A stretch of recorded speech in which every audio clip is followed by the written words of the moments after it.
Welcome to JTV academy. இந்த வீடியோவில் 9th geography unit 3ல இருக்கிற இம்பார்ட்டன்ட் கொஸ்டின்ஸ் பார்க்கலாம். யூனிட் நேம் வளிமண்டலம். வளிமண்டலத்தில் காணப்படும் முக்கிய வாயுக்கள் நைட்ரஜன் மற்றும் ஆக்சிஜன். Nitrogen 78%, oxygen 21%. வளிமண்டலத்தில் காணப்படும் இதர வாயுக்கள் argon, carbon di oxide, neon, helium, ozone, hydrogen, நீராவி. வானிலை நிகழ்வுகளை நிர்ணயிக்கும் முக்கிய காரணி நீராவி. வளிமண்டலத்தில் காணப்படும் திடப்பொருள்கள் தூசு துகள்கள், உப்பு துகள்கள், மகரந்த துகள்கள், புகை, சாம்பல், எரிமலை சாம்பல். வளிமண்டலத்தில் நைட்ரஜன் வாயு உள்ளதென்பதை கண்டறிந்தவர் டேனியல் ரூதர்ஃபோர்டு 1772. வளிமண்டலத்தில் ஆக்சிஜன் உள்ளது என்பதை கண்டறிந்தவர் ஜோசப் பிரஸ்லி 1774. வளிமண்டலம் எத்தனை அடுக்குகளாக காணப்படுகிறது? 5. வளிமண்டல கீழடுக்கு, மீளடுக்கு, இடையடுக்கு, வெப்ப அடுக்கு, வெளியடுக்கு. ட்ரோபோஸ் என்ற கிரேக்க சொல்லுக்கு பொருள் மாறுதல். வளிமண்டலத்தின் கீழடுக்கு எவ்வாறு அழைக்கப்படுகிறது? ட்ரோபோஸ்பியர். கீழடுக்கின் உயரம் துருவ பகுதியில் 8 கிலோமீட்டர் உயர அளவிலும் நிலநடுக்கோட்டு பகுதியில் 18 கிலோமீட்டர் உயரம். வளிமண்டல கீழடுக்கில் வெப்பம் உயரே செல்ல செல்ல குறையும். அனைத்து வானிலை நிகழ்வுகளும் நடைபெறும் இடம் வளிமண்டல கீழடுக்கு. வானிலையை உருவாக்கும் அடுக்கு என்று அழைக்கப்படுவது வளிமண்டல கீழடுக்கு. வளிமண்டல கீழடுக்கின் மேல் எல்லை எவ்வாறு அழைக்கப்படுகிறது? ட்ரோபோபாஸ். மீளடுக்கு எவ்வாறு அழைக்கப்படுகிறது? ஸ்ட்ராட்டோஸ்பியர். கீழடுக்கிற்கு மேல் அமைந்துள்ள அடுக்கு மீளடுக்கு. மீளடுக்கு வளிமண்டலத்தில் எவ்வளவு தூரம் பரவியுள்ளது? 50 கிலோமீட்டர் வரை. ஓசோன் மூலக்கூறுகள் அதிகம் உள்ளதால் மீளடுக்கு எவ்வாறு அழைக்கப்படுகிறது? ஓசோனோஸ்பியர். ஜெட் விமானங்கள் பறப்பதற்கு ஏதுவாக உள்ள அடுக்கு மீளடுக்கு. மீளடுக்கின் மேல் எல்லை எவ்வாறு அழைக்கப்படுகிறது? ஸ்ட்ராட்டோபாஸ். இடையடுக்கு எவ்வாறு அழைக்கப்படுகிறது? மீசோஸ்பியர். இடையடுக்கின் உயரம் 50 கிலோமீட்டர் முதல் 80 கிலோமீட்டர் வரை. புவியிலிருந்து பெறப்படும் வானொலி அலைகள் எவ்வடுக்கிலிருந்து புவிக்கு திருப்பி அனுப்பப்படுகின்றன? இடையடுக்கு. புவியை நோக்கி வரும் விண்கற்கள் எந்த அடுக்கில் நுழைந்ததும் எரிவிக்கப்படுகிறது? இடையடுக்கு. இடையடுக்கின் மேல் எல்லை மீசோபாஸ். வெப்ப அடுக்கு எவ்வாறு அழைக்கப்படுகிறது? தெர்மோஸ்பியர். இடையடுக்கிற்கு மேல் காணப்படும் அடுக்கு வெப்ப அடுக்கு. வெப்ப அடுக்கின் உயரம் சுமார் 600 கிலோமீட்டர் உயரம். வெப்ப அடுக்கின் கீழ்ப்பகுதியில் வாயுக்களின் அளவு சீராக காணப்படுவதால் இது எவ்வாறு அழைக்கப்படுகிறது? ஹோமோஸ்பியர். வெப்ப அடுக்கின் மேல் பகுதியில் உள்ள வாயுக்களின் அளவு சீரற்று காணப்படுவதால் அப்பகுதி எவ்வாறு அழைக்கப்படுகிறது? ஹெட்ரோஸ்பியர். அயனோஸ்பியர் எங்கு அமைந்திருக்கிறது? வெப்ப அடுக்கில். வளிமண்டல அடுக்குகளின் மேலடுக்கு எவ்வாறு அழைக்கப்படுகிறது? வெளியடுக்கு. அரோரோ ஆஸ்ட்ரியாலிஸ் மற்றும் அரோரோ பொரியாலிஸ் என்ற வினோத ஒளி நிகழ்வு எந்த அடுக்கில் நடைபெறுகிறது? வெளியடுக்கு. வெளியடுக்கிற்கு அப்பால் அமைந்துள்ள அடுக்கு காந்த கோளம். காந்த மண்டலம் அல்லது காந்த வயல் எவ்வளவு தொலைவு பரவியுள்ளது? புவியின் மேற்பரப்பிலிருந்து 64,000 கிலோமீட்டர். துருவ பகுதிகளில் நள்ளிரவு வானவேடிக்கையின் போது உருவாகும் பல வண்ண ஒளிச்சிதறல் போன்ற காட்சி தோன்றுகிறது. இது அரோராஸ். வளிமண்டல நிகழ்வுகளுடன் தொடர்புடையவை வானிலை மற்றும் காலநிலை. வளிமண்டலத்தில் ஒரு நாளில் ஒரு இடத்தில் நடைபெறும் வளிமண்டல நிகழ்வுகள் வானிலை. நீண்டகால வானிலையின் சராசரி காலநிலை.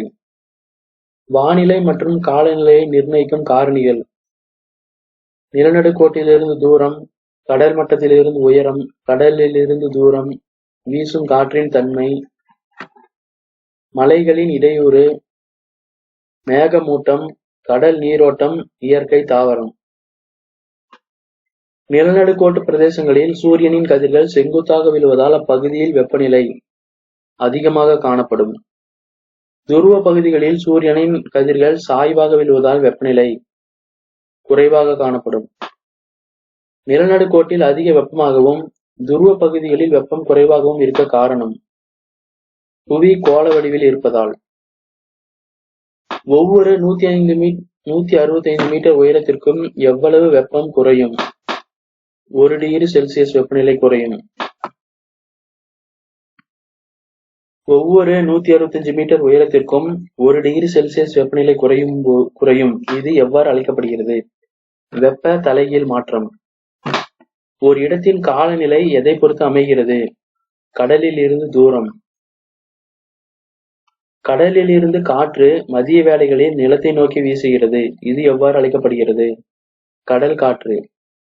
நிலத்திலிருந்து காற்று கடல் பகுதியை நோக்கி வீசுகிறது. இது எவ்வாறு அழைக்கப்படுகிறது? நிலக்காற்று. கடலிலிருந்து நிலத்தை நோக்கி வீசும் காற்றுகள் எதை தருகிறது? மழைப்பொழிவு. வீசும் காற்றின் எதிர் திசையில் உள்ள மலைப்பகுதியை எவ்வாறு அழைக்கிறோம்? காற்று மோதும் பக்கம். காற்று வீசும் திசைக்கு மறைவாக உள்ள பகுதியை எவ்வாறு அழைக்கிறோம்? காற்று மோதா பக்கம். வெப்ப நீரோட்டங்கள் என்பவை கடற்கரைக்கு அருகாமையில் அமைந்துள்ள நிலப்பகுதிகளை வெப்பமாக வைக்கும். குளிர் நீரோட்டங்கள் என்பவை கடற்கரைக்கு அருகாமையில் அமைந்துள்ள நிலப்பகுதிகளை குளிர்ச்சியாக வைக்கும். வானிலை மற்றும் காலநிலை கூறுகள்: வெப்பநிலை, வளிமண்டல அழுத்தம், காற்று, மேகம், மழைப்பொழிவு, ஈரப்பதம். வெப்பநிலை எவற்றால் அளக்கப்படுகிறது? Fahrenheit, Celsius. ஒரு பொருளை சூடாக்கும் ஆற்றல் வெப்ப ஆற்றல். சூரியனிடமிருந்து வெளிப்படும் வெப்பம் குறுகிய அலைகளாக புவியை வந்தடைகிறது. இதனை எவ்வாறு அழைக்கலாம்?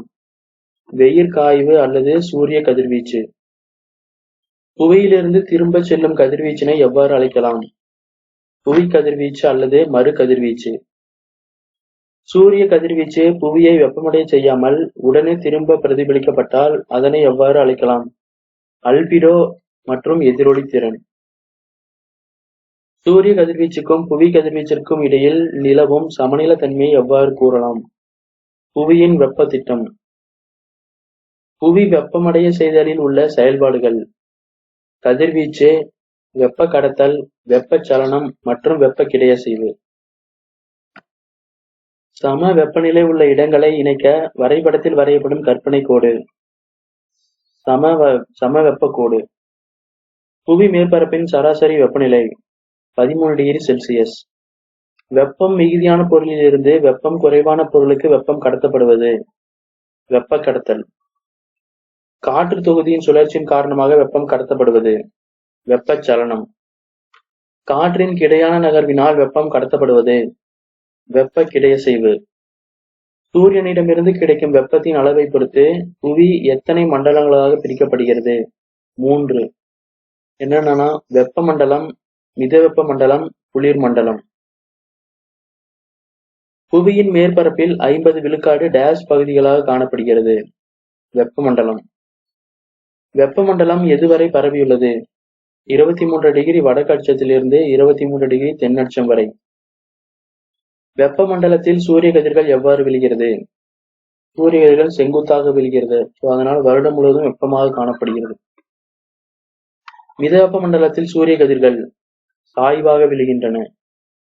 குறிப்பிட்ட பரப்பளவில் வாயுக்களின் எடை ஏற்படுத்தும் தாக்கம் வளிமண்டல அழுத்தம். வளிமண்டல அழுத்தம் எதனால் அளக்கப்படுகிறது? பாதரச காற்றழுத்தமானியினால்.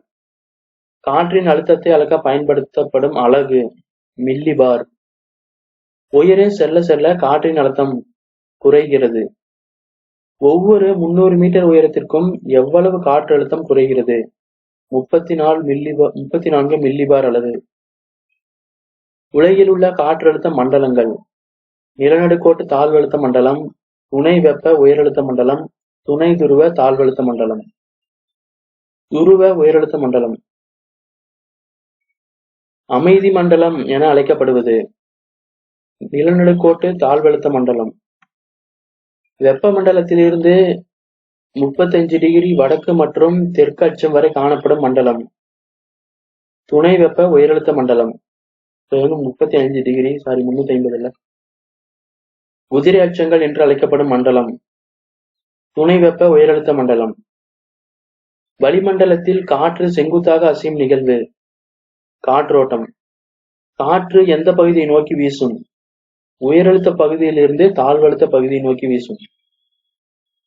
கிழக்கு திசையிலிருந்து வீசும் காற்று எவ்வாறு அழைக்கப்படுகிறது? கீழே காற்று. காற்றின் வேகத்தை அளக்க பயன்படும் கருவி. காற்று வேகமானி, அனிமோமீட்டர். காற்றின் திசையை அறிய பயன்படும் கருவி. காற்று திசைகாட்டி, விண்ட் வேன். காற்றினை அளக்க பயன்படுத்தும் அலகு. கிலோமீட்டர் பர் மணி அல்லது கடல் மைல். காற்று எத்தனை வகைகளாக பிரிக்கலாம்? 4. என்னன்னா, கோள் காற்றுகள், காலமுறை காற்றுகள், மாறுதலுக்குட்பட்ட காற்றுகள், தலக்காற்றுகள். வருடம் முழுவதும் நிலையாக ஒரே திசையை நோக்கி வீசும் காற்றுகள். கோள் காற்று. நிலவும் காற்று என அழைக்கப்படுவது. கோள் காற்று. கோள் காற்றுகளின் வகைகள். வியாபார காற்றுகள், மேலை காற்றுகள் மற்றும் துருவ கீழை காற்றுகள். வட மற்றும் தென் அரைக்கோளங்களின் துணை வெப்ப உயரழுத்த மண்டலங்களிலிருந்து நிலநடுக்கோட்டு தாழ்வழுத்த மண்டலங்களை நோக்கி வீசும் காற்று. வியாபார காற்று.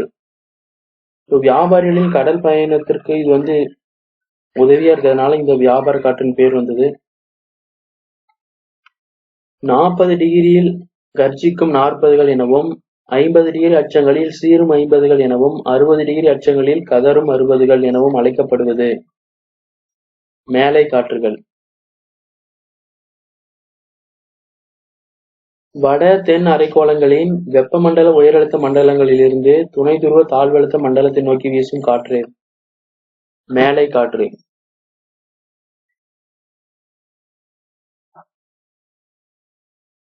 வட அரைக்கோளத்தில் தென்மேற்கிலிருந்து வடகிழக்காகவும், தென் அரைக்கோளத்தில் வடமேற்கிலிருந்து தென்கிழக்காகவும் இந்த காற்று வீசும். துருவ உயரழுத்த மண்டலத்திலிருந்து துணை துருவ தாழ்வழுத்த மண்டலத்தை நோக்கி வீசும் குளிர்ந்த வறண்ட காற்றுகள். துருவ கீழை காற்று. வட அரைக்கோளத்தில் வடகிழக்கிலிருந்தும் தென் அரைக்கோளத்தில் தென்கிழக்கிலிருந்தும் வீசுகிறது. காற்றுகள் தன் திசையை பருவத்திற்கேற்ப மாற்றிக் கொள்வதால் எவ்வாறு அழைக்கப்படுகிறது? பருவ காற்றுகள். மான்சூன். பருவத்திற்கேற்ப தன் திசையை மாற்றிக் கொள்கின்ற காற்றுகள். காலமுறை காற்றுகள். காலமுறை காற்றுகள் இந்திய துணைக்கண்டத்தில் எவ்வாறு அழைக்கப்படுகிறது? மாறுதலுக்குட்பட்ட காற்றுகள். சைக்ளோன் எனும் சொல் ஒரு கிரேக்க சொல்லாகும். இதன் பொருள் சுருண்ட பாம்பு. அதிக அழுத்தமுள்ள பகுதிகளில் இருந்து காற்று குறைந்த அழுத்தமுள்ள பகுதிக்கு சுழல் வடிவத்தில் குவியும் காற்று. சூறாவளி.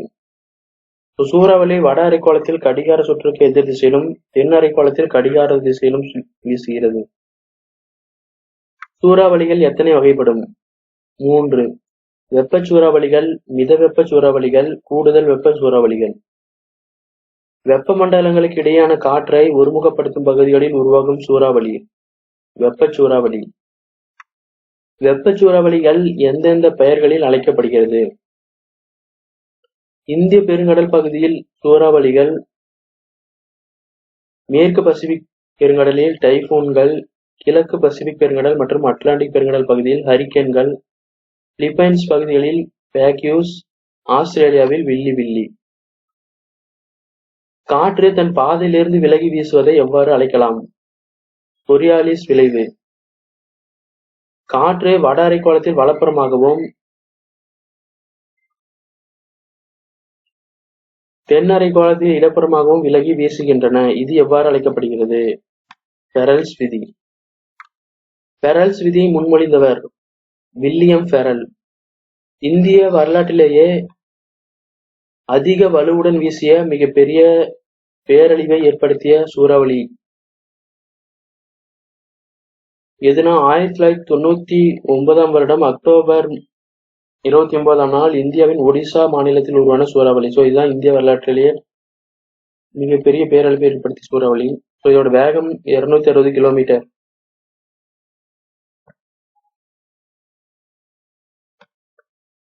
35° முதல் 65° வடக்கு மற்றும் தெற்கட்ச பகுதிகளில் வெப்பம் மற்றும் குளிர்காற்று திரள்கள் சந்திக்கும் பகுதிகளில் உருவாகும் சூறாவளி மிதவெப்ப சூறாவளிகள். மேற்கத்திய இடையூறு காற்று என்று அழைக்கப்படுவது மிதவெப்ப சூறாவளி. வெப்ப காற்று திரளையும் குளிர்காற்று திரளையும் பிரிக்கும் எல்லை வளிமுகம். 30° முதல் 60° வரை உள்ள வடக்கு மற்றும் தெற்கட்ச பகுதிகளில் வீசும் சூறாவளி கூடுதல் வெப்பச் சூறாவளி. மைய அட்ச சூறாவளிகள் என்று அழைக்கப்படுவது கூடுதல் வெப்ப சூறாவளி. இந்திய பெருங்கடலில் உருவாகும் சூறாவளிக்கு பெயர் சூட்டுவது தொடர்பாக பொது ஆண்டு 2000 நடந்த ஆலோசனைக் கூட்டத்தில் பங்கேற்ற நாடுகள் வங்காளதேசம், இந்தியா, மாலத்தீவுகள், மியான்மர், ஓமன், பாகிஸ்தான், இலங்கை மற்றும் தாய்லாந்து.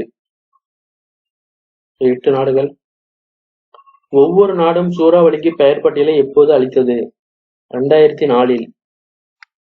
தாழ்வழுத்த சூறாவளிகளின் நேர் எதிர்மறையான அமைப்பு கொண்டது எதிர் சூறாவளி. ஒரு குறிப்பிட்ட இடத்தில் குறுகிய காலத்திற்கு மட்டும் வீசும் காற்று தலக்காற்று. தலக்காற்றின் பெயர்கள் எந்தெந்த இடத்துல என்னென்ன பேருன்னு பார்க்கலாம். பான் காற்று ஆப்ஸ் ஐரோப்பா. சிராக்கோ ஆப்பிரிக்காவின் வடகடற்கரை பகுதி. சின்னோக் ராக்கி மலைத்தொடர் வட அமெரிக்கா. லூ தார் பாலைவனம் இந்தியா. மிஸ்ட்ரல் மத்திய தரைக்கடல் பகுதி பிரான்ஸ்.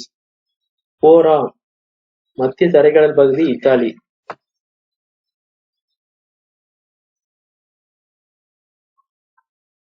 நீராவியிலிருந்து பெறப்பட்ட உப்புத் துகள்கள் புகை போன்றவற்றின் மீது குளிர்ந்த ஈரப்பதமான காற்று படிவதன் மூலம் உருவாகுபவை மேகங்கள். மேகங்கள் வளிமண்டலத்தில் எந்த அடுக்கில் காணப்படுகிறது? கீழடுக்கு, மீளடுக்கு மற்றும் இடையடுக்கு. உயரத்தின் அடிப்படையில் மேகங்கள் எத்தனை வகைகளாக பிரிக்கலாம்? 3. என்னென்னா மேல்மட்ட மேகங்கள், இதோட உயரம் 6 to 20 கிலோமீட்டர் உயரம் வரை. இடைமட்ட மேகங்கள் 2.5 to 6 கிலோமீட்டர் உயரம். கீழ்மட்ட மேகங்கள் புவியின் மேற்பரப்பிலிருந்து 25 கிலோமீட்டர் உயரம் வரை. வளிமண்டலத்தில் 8000 முதல் 12000 மீட்டர் வரை உயரத்தில் மெல்லிய வெண்ணிற இலை போன்ற தோற்றத்தில் காணப்படும் மேகங்கள் கீற்று மேகங்கள். வெண்மையான திட்டுகளாகவோ விரிப்பு போன்றோ அடுக்கடுக்காகவோ அமைந்திருக்கும் மேகங்கள் கீற்று திரள் மேகங்கள். மென்மையான பால் போன்ற வெள்ளை நிறத்தில் கண்ணாடி போன்று காணப்படும் மேகங்கள் கீற்று படை மேகங்கள். சூரிய மறைவின் பொழுது கீற்று மேகங்கள் பல வண்ணத்தில் காட்சியளிப்பதால் எவ்வாறு அழைக்கப்படுகிறது? பெண் குதிரை வால்கள். சாம்பல் அல்லது நீல நிறத்தில் சீராக மெல்லிய விரிப்பு போன்று காணப்படும் மேகங்கள் இடைப்பட்ட படை மேகங்கள். செம்மறியாட்டு மேகங்கள் அல்லது கம்பளி கற்றை மேகங்கள் என்று அழைக்கப்படுவது இடைப்பட்ட திரள் மேகங்கள்.